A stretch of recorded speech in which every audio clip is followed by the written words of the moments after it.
Hey everybody, welcome to The Boring Show. This week we're having I.O. here at Mountain View, which means a bunch of our Google developer experts are in town, so we've invited them to be on the show with us. We got a couple here.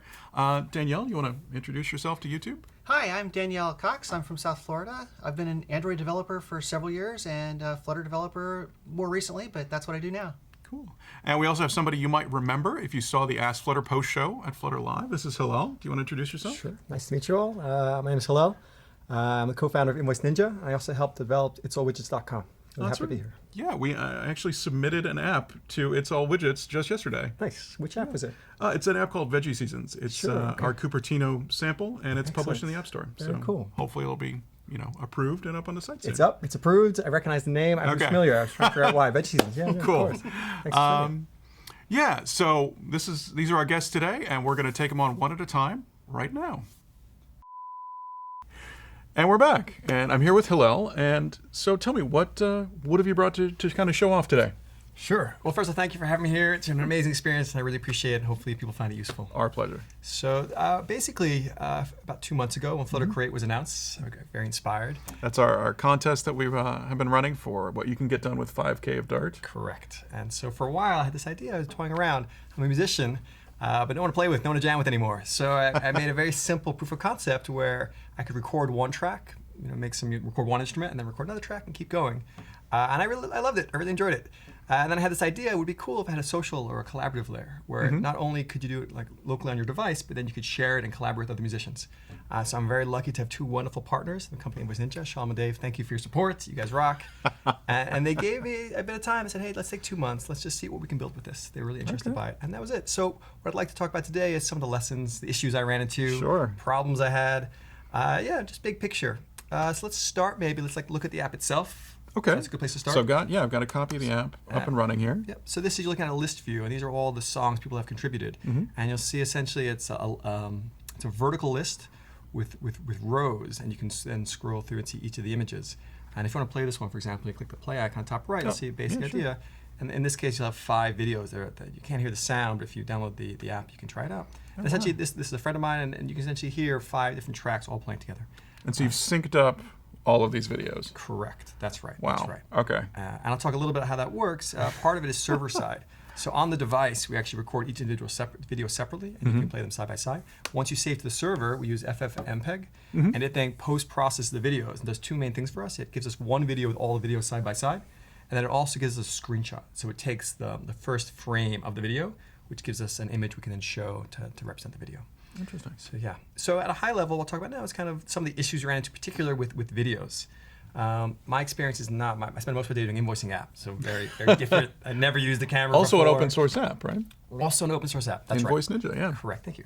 And so what I'd say is a lot of the code comes from there. So if you look at the Mudeo code and like, oh, this is cool, it's interesting, but how do I use it in a bigger, more practical app? You could then look at the Invoice Ninja code base and see kind of where it comes from. And one thing that's worth mentioning is, I spent this past year developing Flutter on this one big Redux app. And so I was kind of under pressure to get this built kind of as quickly as possible. So I made the decision to kind of take what I know, and I leveraged the Invoice Ninja code base to build this. If I was building from scratch with all the time in the world, Provider looks really cool, MobX or other choices I may have used. But later on, I'll talk about how we use Redux and how it helps us. Let's start with some of the camera issues. And so the first problem we found, and I was surprised by this, is that when we upload, I do most of my testing on an Android device. So I was testing, it worked great. I got these MPEG videos on the server, great. We went out into production, we're in beta, and people started using iPhone device. And what we found is the iPhone will use QT, use QuickTime videos instead. Different file format. Different file format. And it didn't work. Since FFmpeg wasn't expecting it, the merge video didn't work. It seemed, So that was the server side that was... That's right, the server had the Flutter problem. was still able to do capturing the video and sending it up. It was when you hit the server. Okay. That's right. Now on the server, it couldn't mix the MPEG videos from an Android device with a QT QuickTime video from an iPhone device, which makes sense. Fair enough. Yeah. So just a quick workaround for now. In the future, I think they've mentioned they're going to add an option eventually, so you can decide the format you want. Right now, if you search the plugin code base, if you search for AV file type QuickTime movie, so this look for it. Oh, still on the... And essentially, what I did is I just forked the project. So if you go to my GitHub repo, github.com/hillcorn. Shoot, where are we for that class? So for that class, that is in, I believe. Is that in your code or the? No, this would be in the camera plugin. Okay. Yeah, and I just usually go to declaration. So if you go to... I was just going to go right to the camera plugin. Oh, okay. Do. And so is this in the iOS part? This is in the iOS part, that's right. Got So it. in the iOS part, if you search for AV file type QuickTime Movie, you find the reference. And that's how we kind of figured out, hey, the format. There's AV file type MPEG 4. And the reason you're seeing that, that's right. The reason you're seeing that is because I've forked the project. If you're using it directly from the plugin repo, you won't see that. You would see, you'd see QuickTime Movie. It works, but we found in practice having one format across platforms, it was just easier to deal with issues. We didn't have to do any post conversions. So something just to keep in mind, if you are recording videos and you're supporting iOS and Android, with Flutter it's very likely, that you may want to change that to do MPEG 4 instead. And then related to that, in testing, it worked great on an emulator. And then on my device, I started seeing performance problems. And there were a few different issues we ran into, which were worth discussing. So the first one was simply, we're using both the camera plugin and the video player. And as you see, each song can have many, many videos. And I wasn't doing a good job disposing the videos. And what ended up happening is, as I used the app more and more, it was just using up a lot of memory. I should probably profiled, but something to keep in mind, and that kind of was something. So where were the video player objects living that they weren't getting disposed properly? That's a good question. I mean, the way the app works is once you select a song, you can edit it. You'll see each of the videos, and I guess it was just being held onto. Right? I was going to a different. You'd go look at one song, and go to the next song, and the earlier songs which aren't visible anymore. I guess the engine was still holding on to references to them, and it's only through manually calling dispose that I got. And again, that's a best practice for Flutter. Obviously, is making sure everything you create, you dispose in the dispose method. And again, the symptom of that was the app slowing over time.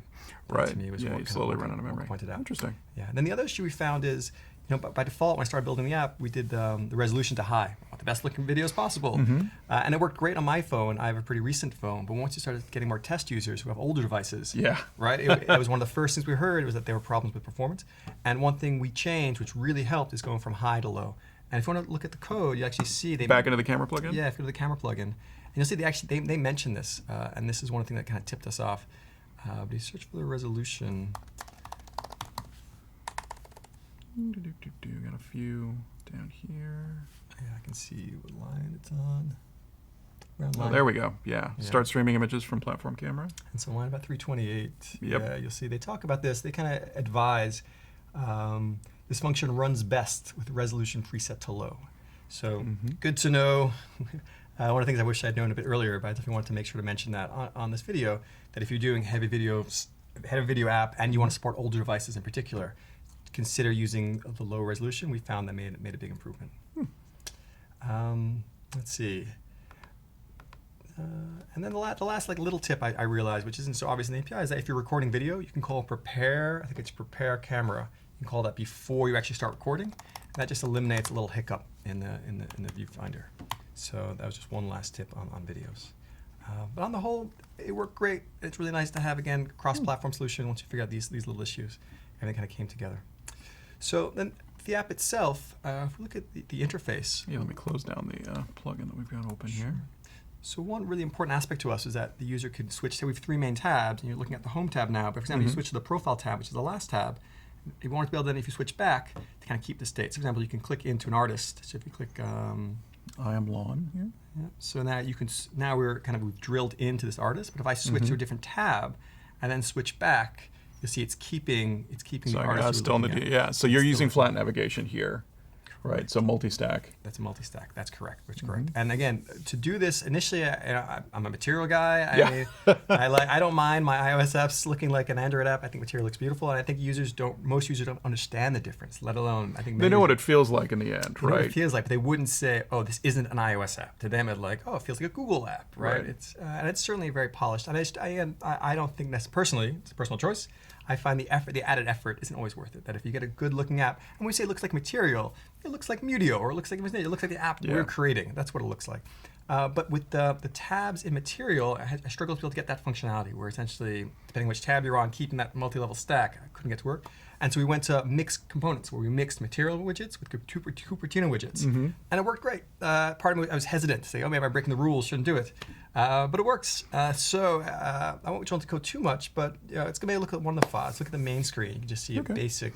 Yeah, that's something. It doesn't. We don't. I feel like we don't talk about it enough. Like Material and Cupertino, those two packages, they play very nicely together. If you look in the source for Material, there are some places where it'll actually detect that it's running on iOS and swap in either an iOS behavior or an actual iOS component coming out of, or a Cupertino component coming out of that package.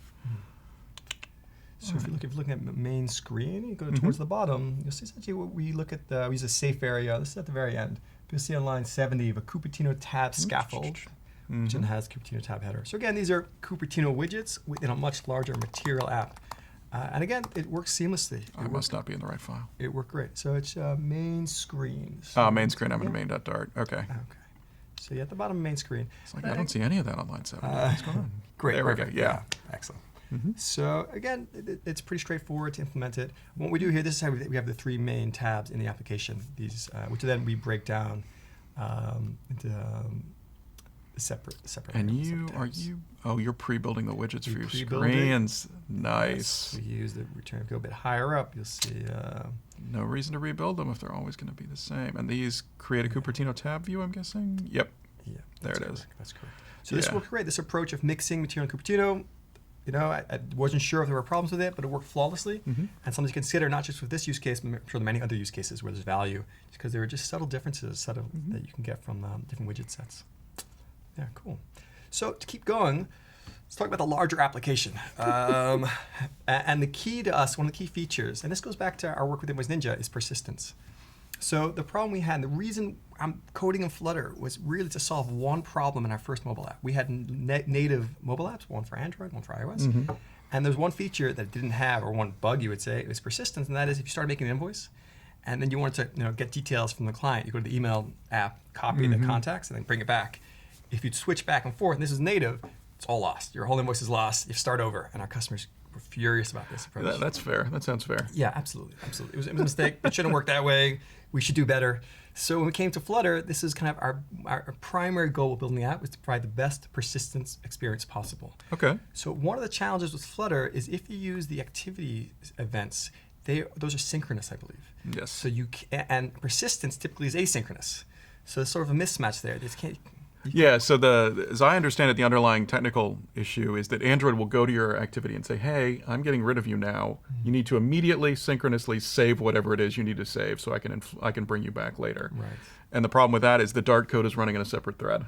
Gotcha. And that's where the the native code and the Dart code are running on a separate thread. And so it's not possible to go into Dart and say, I need you to do this synchronously right now, immediately. Right. And so I'm interested to hear about how you have solved this. Right. So the approach we took, I guess the most direct approach, it's kind of, as a programmer, it's kind of what I always do, just do what works and then figure out the rest later. Right. Yeah. Is as you start typing, we constantly persist. That's the simple solution. Essentially, if you're in a form field and you type a letter, that letter is persisted after you type it. So when you say persist, you're writing it out to disk, to temporary? Sure. So we use the apps built with Redux. We use built value, which if you're using Redux, I highly recommend. And built value, one of the things it gives you is JSON serialization. Right. So when you press a button, the app will say, hey, serialize. That will say persist.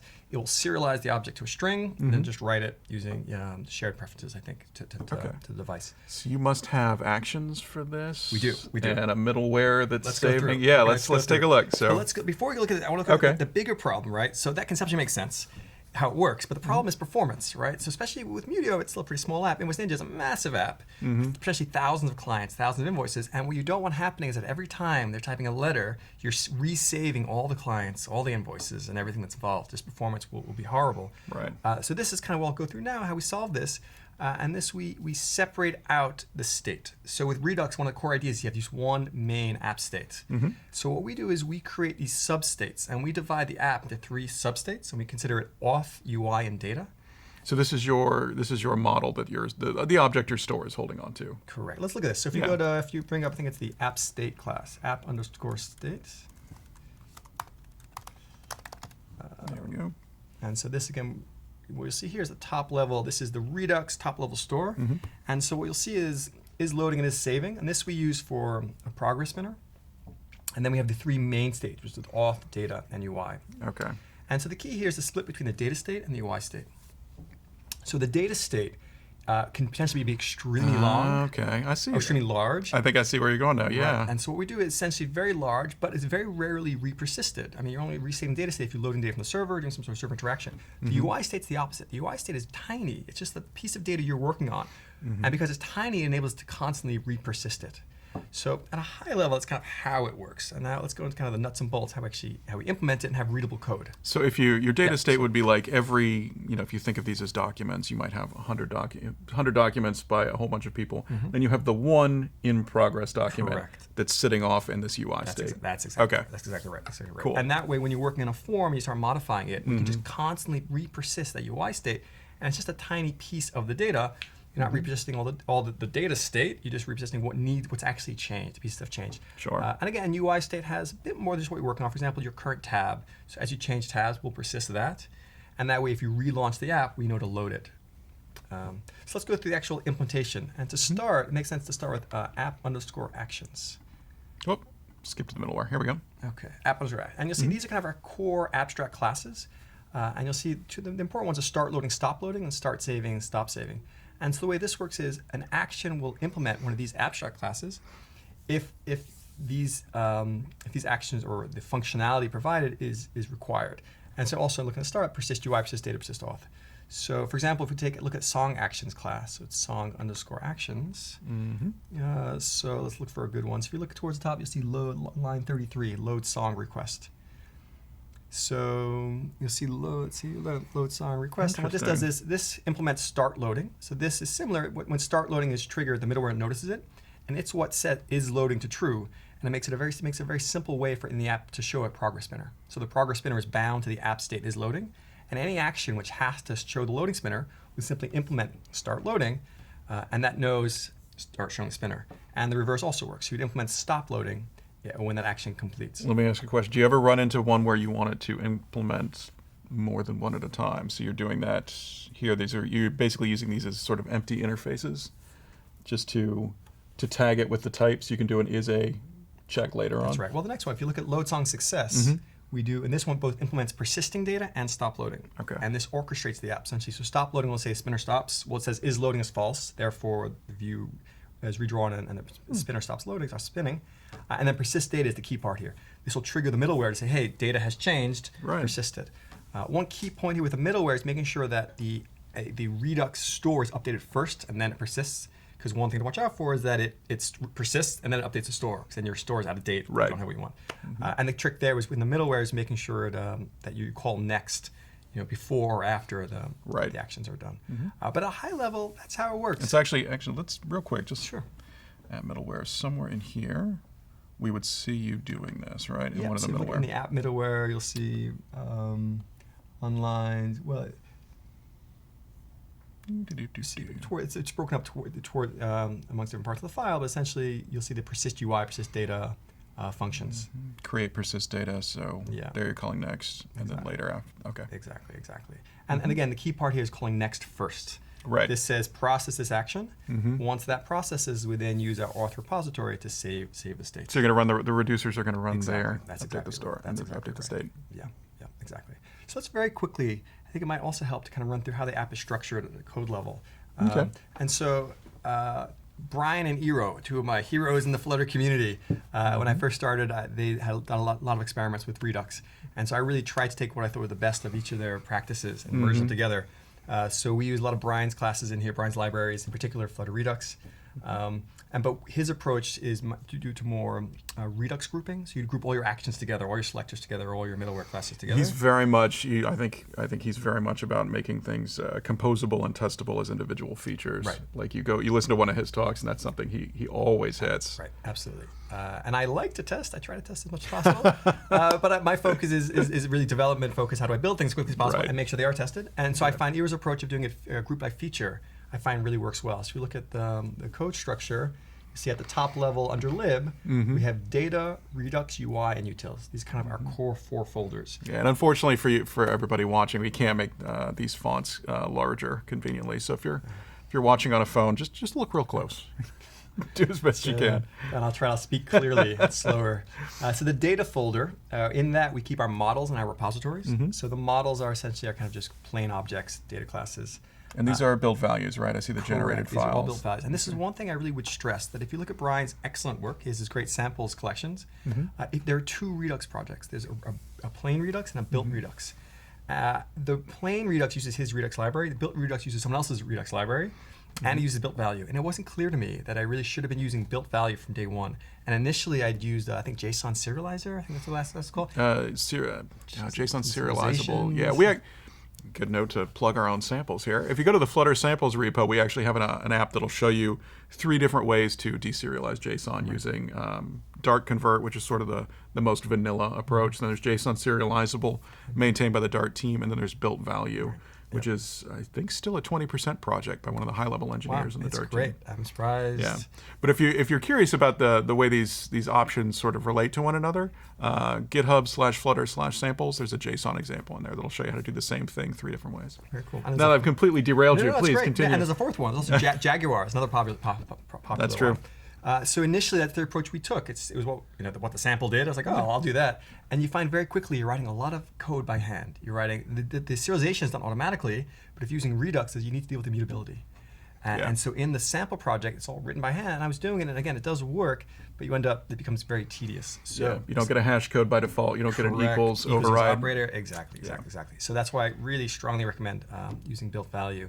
Because that, again, it automates it. You run the code and it just works. So going back, the model classes, these are all built value classes, exactly right. We should show, so this is the generated code, by the way. This is what built value does for you on your behalf. It generates all of this code to handle all of these tasks. And I was writing this code by hand. It's madness. Yeah. So in particular, if you're using Redux for mutability, I think you really have to use built value. Let build runner do the work. Yes. The one feature I'd love to see added to built value is default values. I think it's being worked on. There is an open close. issue because people have been asking for this for a while. one, I think the last time they've been talking about using your own builders, defining your own builders to do it, and then he'd come up with an even better way to do it. So we do that. And you're actually looking at the code right now. Oh, yeah? So we're looking at a constructor, factory constructor, and you'll see, this is actually an interesting point. You'll see I specify everything is empty strings. And the reason we do that is in the forms, we want to know, is the form different or the same? And so if you don't do this, by default, they'll be null, assuming, well, I should take a step back. If you don't do this and you try to create an object, it won't work, because it will tell you these fields are non-nullable. Right. Which is a great aspect of built value, that you can say, hey, these fields have to have values. So path of least resistance, I got this error, non-nullable, I'll make them nullable. None of them are null anymore. So I made them all nullable and everything worked. But the form ended up happening is if you create a new invoice, it would always, or more accurately, if you change an invoice, it would look like things have changed even though they hadn't. And the reason was because the form passed back the empty string, and the empty string was being compared to a null value. So if I compared a new invoice and an old invoice, or one that had been processed through the form, it ended up appearing as being different, as being changed. And so the solution to this was, as you see here, we eliminate these nullable annotations.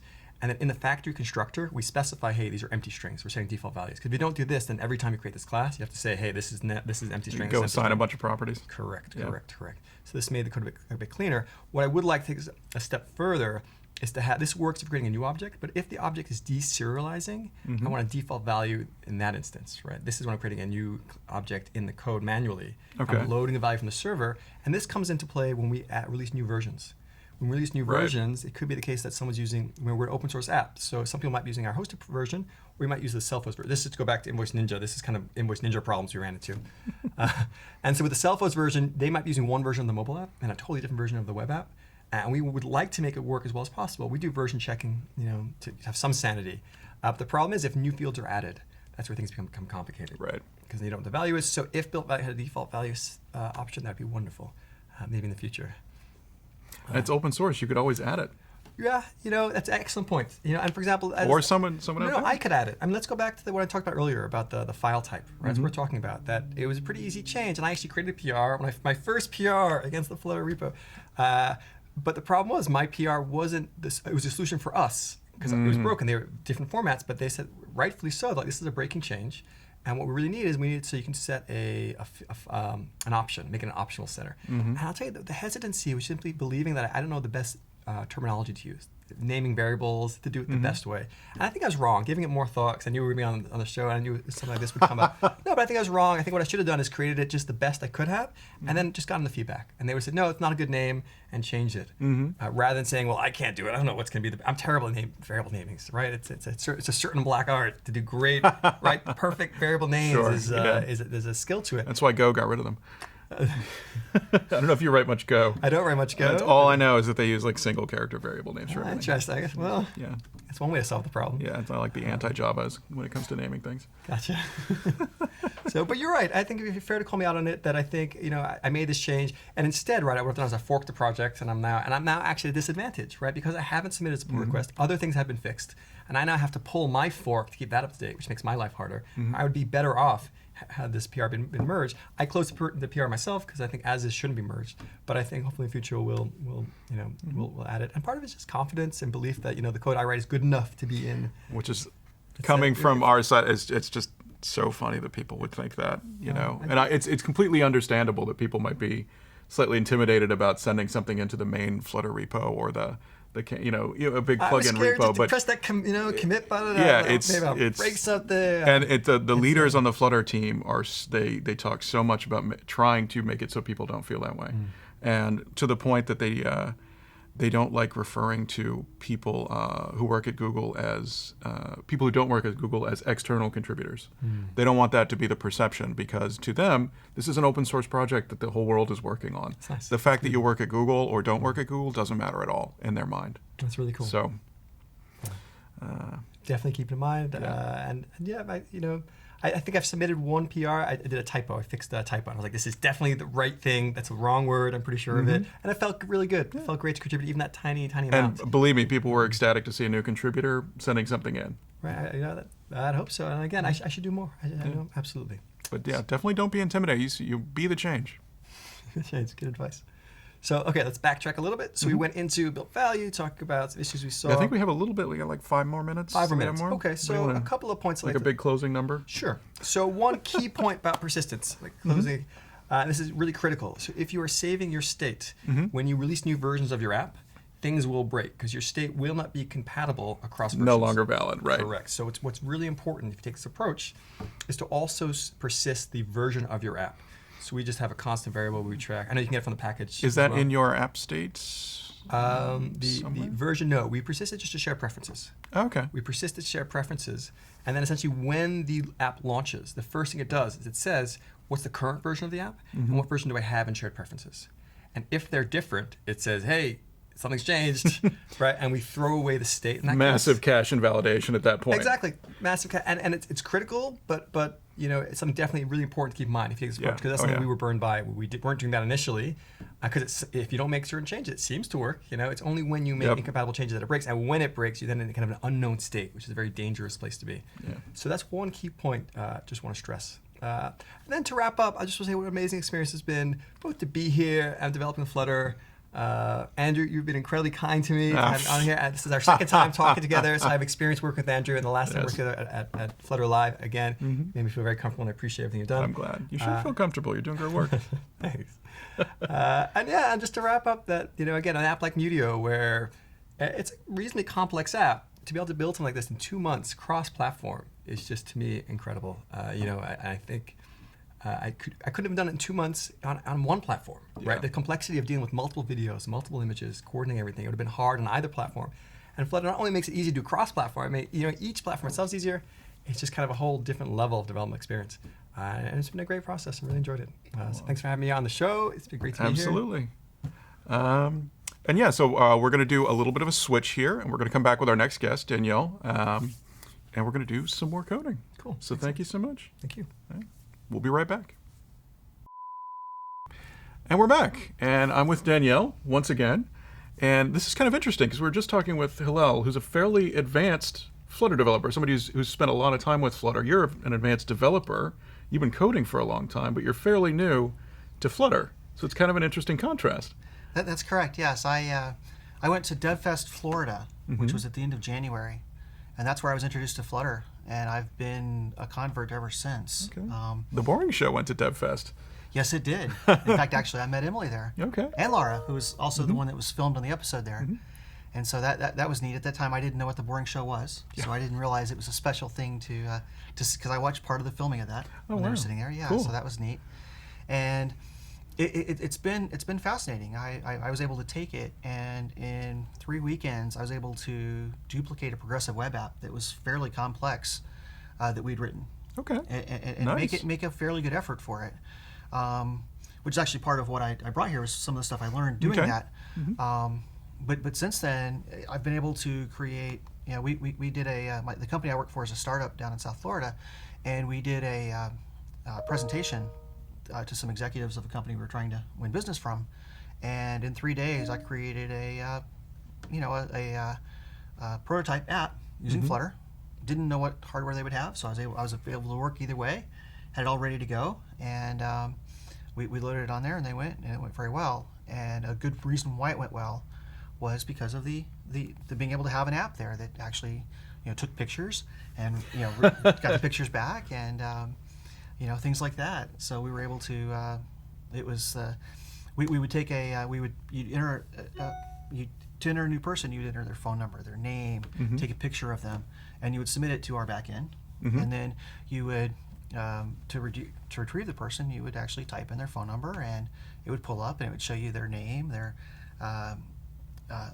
and show you their picture, so you can, and then give you the option to either verify that really is the person or not. Cool. And in 3 days, I created what was a 7-page prototype app that looked professional and looked good, and that's all because of Flutter. Cool. And so some of the things that you learned sort of along the way, you've incorporated into what you brought here today, right? Yes, I did. So, I think you're not muted, by the way. Just a heads up. okay. Before we get too further in, I just wanted to mention that. Now I've completely thrown you off balance here. Let's talk about what you brought. Sure. Okay. So one of the great experiences with Flutter so far has been that everything just works. And one of the first pages we tried to do, which is what I brought here, our design team likes for the stuff to be not in the middle, likes to be a little above middle, not at the top, not not in the middle, but a little above that. And so, the very first thing I did is I just created the column off the main app, just got rid of all the counter stuff, and and added in a column that had the fields I wanted to have in it, and it was dead center, and so that was fine. So the next thing I tried to do was figure out how to make that above that. And so I go and it's very, very quickly, it's in the A's, when you look down widgets, there's an align widget. And so I go and I put in align, and it does nothing. I mean, it does absolutely nothing. And I'm like trying to figure out what's going on with this. And I would try it with different things and other widgets, it would work, but this main screen didn't work. And that's kind of where I started out. Okay. So I don't know if you want to show. Yeah. So what we have this here. is the centered column, right? So the first screen here. Right, exactly. So that was just adding in those 4 items there. And so there's just a column here. Yeah, just a right? column, right. And so what we did there is we added the 4 widgets in. I did a padding to around the intercode text field, because that would give me the above and below. So it gave me a little bit of space where I wanted it. And so I did that, and that it was very gratifying to see some quick progress at that. And like I said, then I went and looked for the align. Right. And so that's the next one, right? Yes. And so So for the next here, one, so you've got a column, and you've got main axis alignment as center, which is the part that's centering these children. correct. So let's go take a look at what the next widget is that I created. Where all I did is I just changed it to an Align doesn't work. Yeah, The it's- class. And there it is. Right, and so I made an alignment that was 0 for centering the x-axis and minus 0.5 for the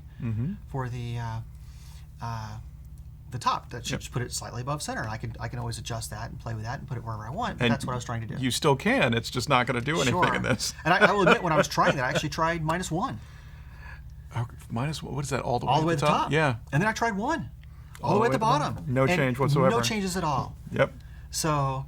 And now, of course, you know why that is the case. Of course right? I do. We'll get to that. Yep. But absolutely. So this is like in my first day of playing around with Flutter, and like I said, everything had been really great working with it, and so having done Android development, and having done the different layouts and the different ways of causing things to flow, I then came across the expanded widget. Sure. And so I did an expanded widget above everything, an extended widget below it, and gave the top one a flex of 1, gave the bottom one a flex of 2 or 3 or whatever it was I was doing with it. And that's the next demo here, That right? is the next demo okay. here. And so we did that, and it moves it up a little bit. there And you I can play with those numbers, and I can make it do whatever I want it to do. And Faked also, with expanded. You're very good at naming things. oh, thank you. Well, I mean, one of us has to be. If I can be better than Hillel at Hey, anything, at least there you go. maybe it's naming things. Although I bet I get rejected for that name, so we're probably nowhere. And you can see by here I got a little bit better. I made the button like fill out the width. I had made so there's some things like that. I had some padding around it so that the text field didn't go too far. And so this was kind of the state when I went through as I finished up my working on that first project I did with that. Okay. It was kind of using this way, and it was fine, and it works, and it's okay. But then I start my next app, and when I start my next app, I'm like, this is inelegant. This is not how it works. There's an align widget. I should be able to do that. And at that point, that's when I went and read the comment that's on the very beginning app that it gives you, where everything is commented in there. And on that, I actually left it in the above ones if you want to scroll back up. Yeah, you can see here on the where it's got the column, which should that's the buttons. Oh, sorry. of course. Yeah, So right, right here. here. So in this area here where it's talking about the column, and if you read that, one of the things it says in there is that by default, the column will take up the available vertical space. Yep. Yeah, the default main axis size for a row or a column, and a flex, actually, since they both come from the same root class, is max. Correct. And so, and it doesn't, let's see. Yeah, in there, where it talks about with the sizing on there, it actually, I don't think it actually said the main axis size, did it? I don't. I don't think it actually, it just says by default it sizes itself. By default, it sizes itself to fit its children horizontally and tries to be as tall as its parent. Yeah. Exactly, right. So it doesn't tell you main axis size, but, That's a good point. right.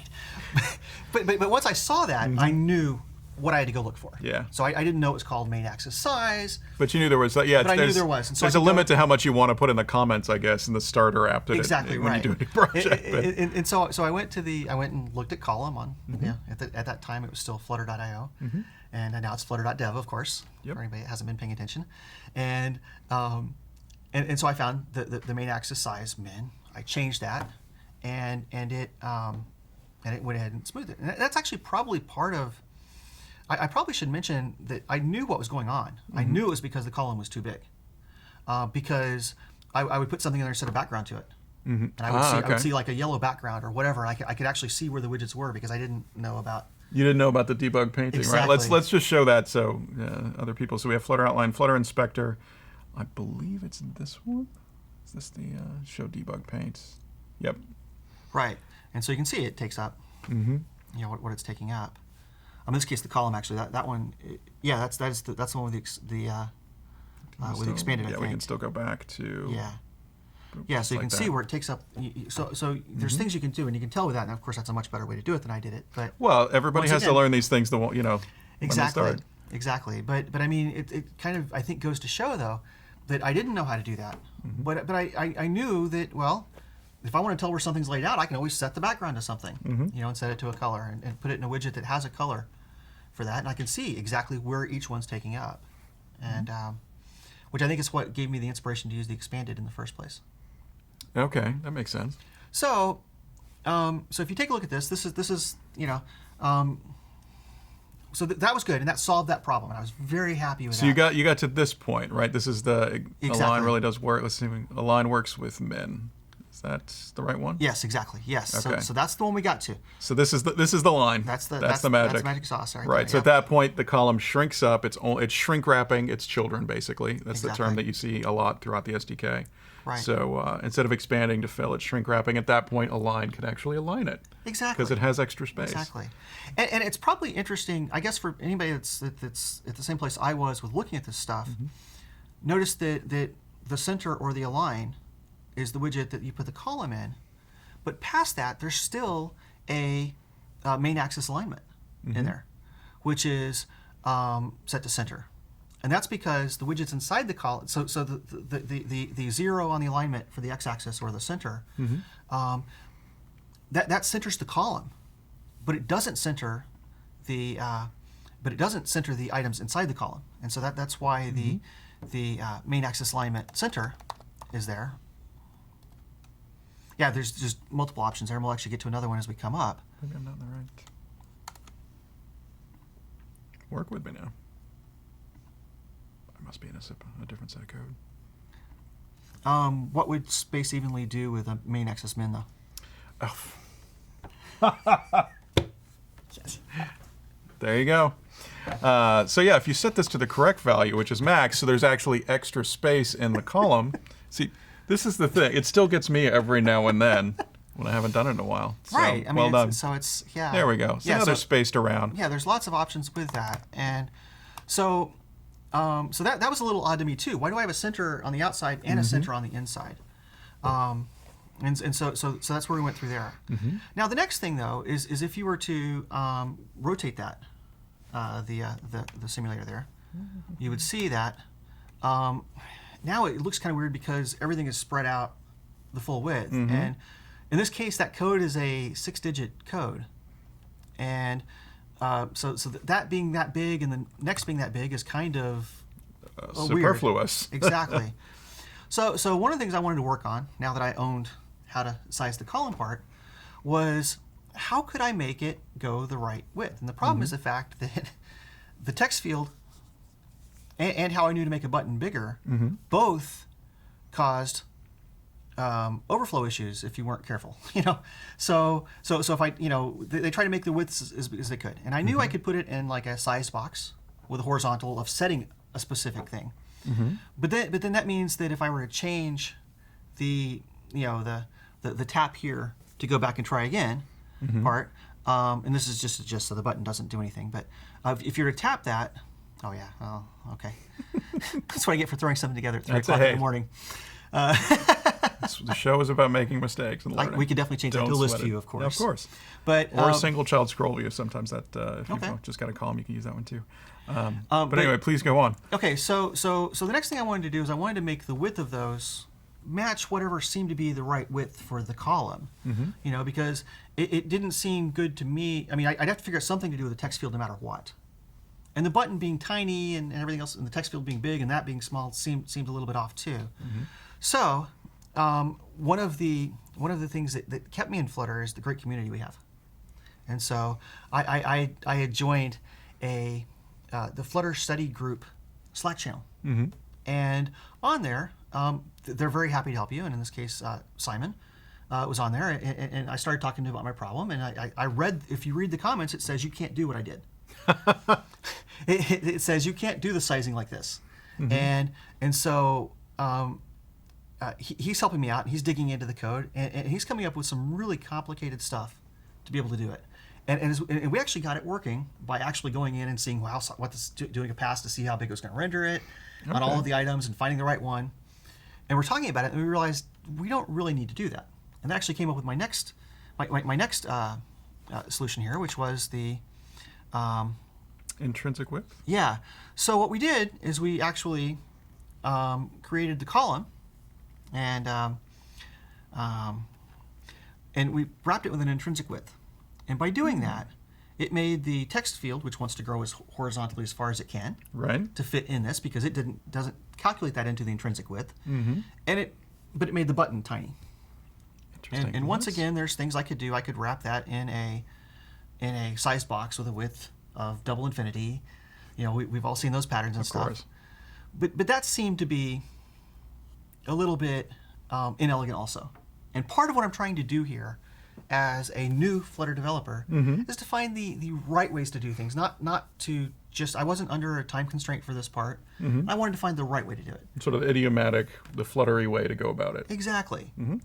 And so we've gone through all of this, and so the next thing I did then was, and I think this was all Simon, but I don't remember for sure, but was to change a collaborative effort. Well, because I would have done it with putting it into a sized box with a width of double Fair enough.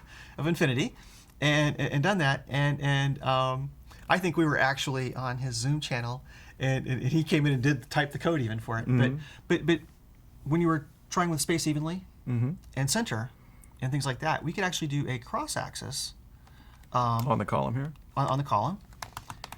So the cross-axis, of course, for a column is the horizontal axis. Correct. And cross-axis alignment Right. is how you control how the children of a column get spaced out like that way. Exactly. And in this case, we set it to stretch. There we go. And you will see that now all of a sudden I have lined up there where everything is now the right width. And it just visually looks, to me, it looks a lot cleaner to have that. So I don't have 3 different sizes of things in there Sure. and going with that.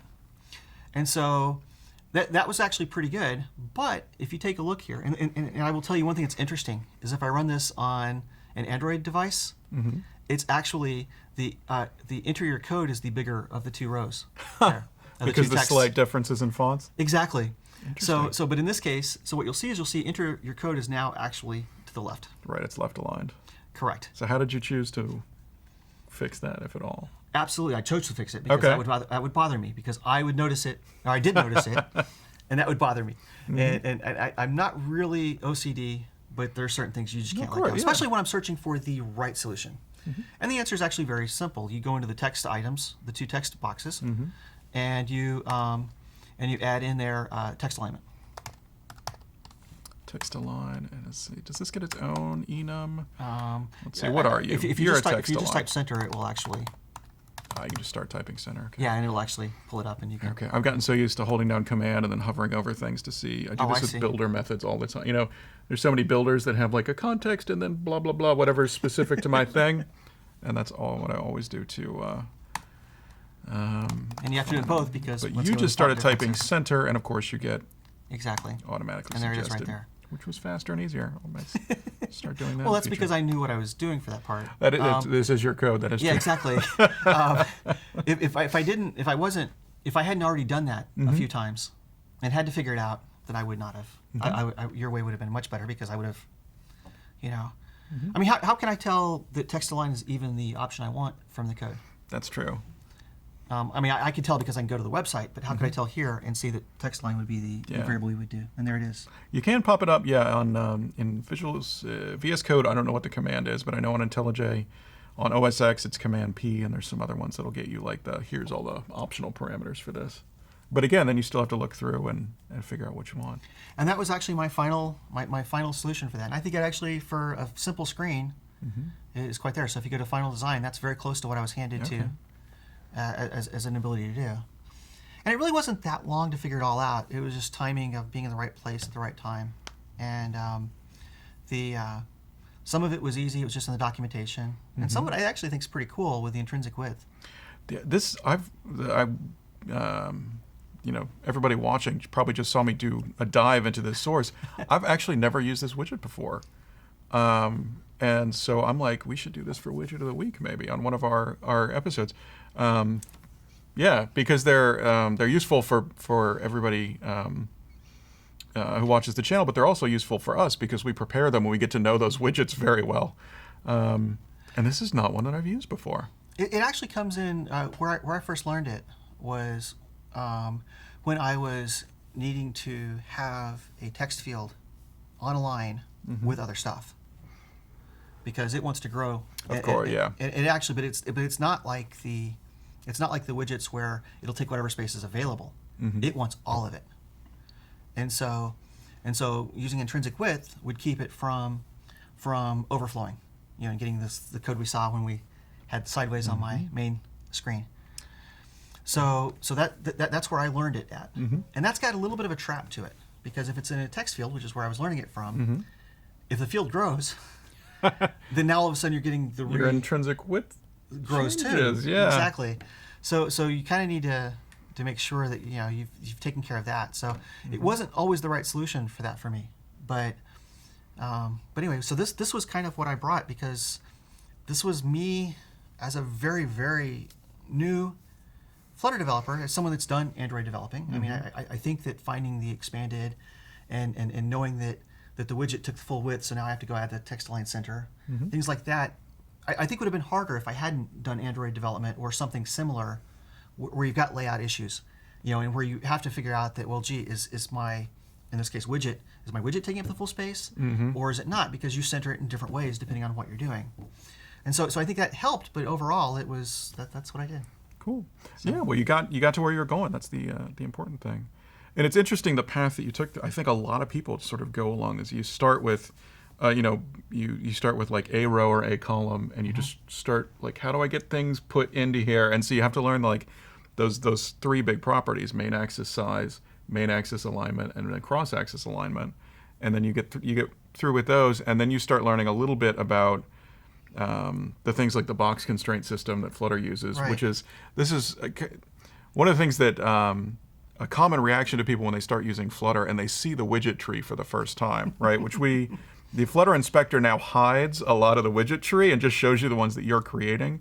But if you go into any of these, it'll do a deep dive and show you just how many widgets are involved. Like this is a raised button, and this is how many widgets are involved in creating it. And people see these and they start freaking out, understandably, because the idea of having that many things on screen at once is very unintuitive to people coming from normal Android development or iOS development. You wouldn't be able to do that. But the reason these columns and the rows and columns work the way they do, and the reason the constraint system in Flutter works the way that it does, is to enable those gigantic widget trees. Every time you're laying something out in Flutter, a parent goes to its child and says, you can be from this small to this big. Here's your constraints. Tell me how big you want to be. And that's the entire algorithm, right? It's very simple, and that's what enables you to have these giant widget trees. Now let me ask you something though. Now that you've done this, right? You're a couple months in now. Now that you've done this, does it? 3 months. Do you feel that you have? Do you still find yourself having trouble laying things out, or do you, now that you've got it sort of on the underlying principles down, does it sort of make sense? You can see all the wheels turning in your like when I'm coding now, I can sort of picture how things work in my head, right? Sure, exactly. And I would say that the company I work for, we had to do a prototype app, and in 3 days I was able to lay it out, and I wouldn't have been able to do that without being somewhat comfortable with how this works. And I used a lot of this kind of stuff in the app to make it work. Safe area followed by padding, now followed by a line in a lot of cases. Unless it's big enough, it's going to scroll and stuff like that. So that's kind of I'm creating my own paradigms, and that's part of what we have with it. So for example, if you're looking at the code, if you pull down to like right here, you would see that I've instead of padding the code area now with a vertical padding like I did in the first part of the gist, I'm now I created a constant, and the constant is, in my case, it's 25. It's a size box, and it is. It's a size box, it's a constant, and it's a height of 25.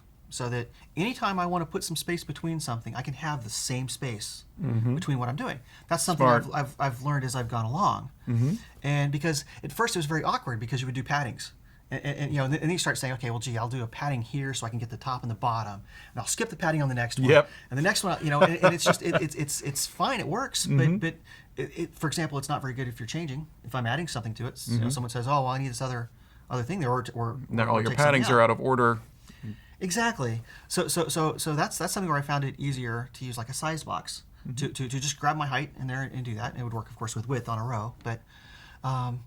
So I would say that yes, I feel a lot better about what I'm doing. I watch Widget of the Week religiously, and Well, there have been several helpful. things that have done it. I need to work on, I think, some animations, and start working on how I would animate from there. I think that's the next thing I want to work on. I think everyone who works with Flutter wishes they knew more about how animation works. Like no matter if they're complete experts or not, like everybody says that. Like, wish I just knew animations better. Sure. It's a very common feeling. Absolutely. But yes, I would say that's there, and I definitely I would encourage anybody that 3 months. I'm like I said, I knew how to develop, but in 3 months I'm actually creating prototype apps at better than 2 screens a day. Nice. Which I think is pretty. And I don't think the app needs any changes. I mean, I think I did it right even. So it's not. I mean, I call it a prototype. The prototype's really more the back end. Yeah. It's the fact that we were. having to take some shortcuts on the back end. Mm-hmm. You know, and so that, you know, doing that. But yeah, I would say that this is definitely great. Cool. Well, I think that's our time. Thank you so much for coming on to the Boring Show Thank you for letting me. and talking about, you know, your what you've learned about Flutter. This is great. I mean, that's a very, very good example of how you would progress, going from, you know, the simple, how do I get this just a little bit higher on the screen, to relate. Now you've got your own patterns where you're declaring constant widgets, and so on. That's really, really great. And I learned about Intrinsic Web. Thank you so much. We learn on the show. All right. Well, that's our episode for today. Thanks for sticking with us, and we'll see you again next time. Great, thanks.